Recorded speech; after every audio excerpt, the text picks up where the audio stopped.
While President Trump is in Asia touting tariffs and progress on trade agreements, the U.S. Senate is pushing back on some of those policies.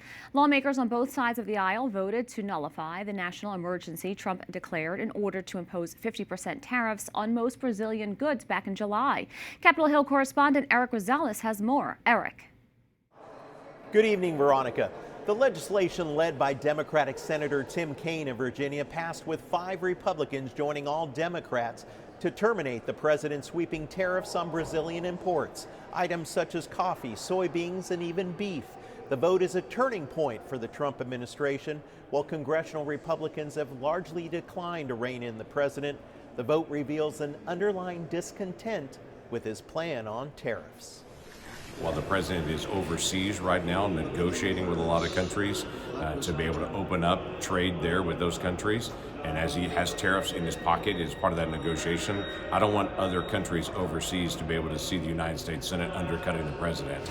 Most Senate Republicans appear to agree with President Trump on tariffs. The policy was further emphasized by Vice President J.D. Vance, who attended a luncheon with GOP senators where he said the administration's trade plans are very successful.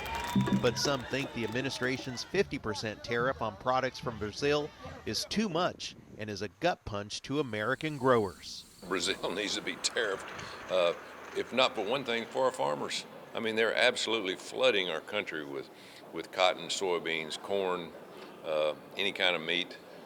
We're on the verge of collapse in this country with our farming. Senator Rand Paul of Kentucky, one of those who voted with Democrats, adds, tariffs are actually hurting companies that actually want to reshore or bring things back to the U.S. But I hear that across Kentucky. I think every business interest that's come up to me in the last 6 months has told me that the tariffs are hurting their business.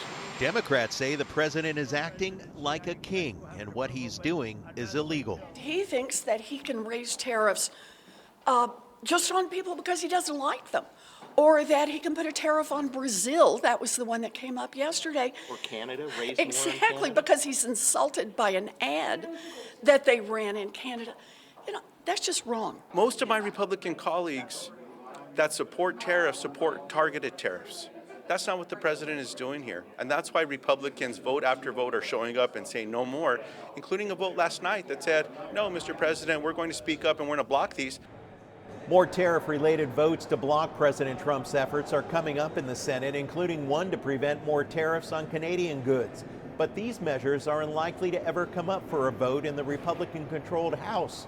By the way, the nonpartisan Congressional Budget Office said last month that Trump's tariff policy is one of several factors that are expected to increase jobless rates, inflation, and lower overall growth in the year. As for the government shutdown, it continues as both sides are digging in for a much longer fight. At the Capitol, Erik Rosales, EWTN News Nightly.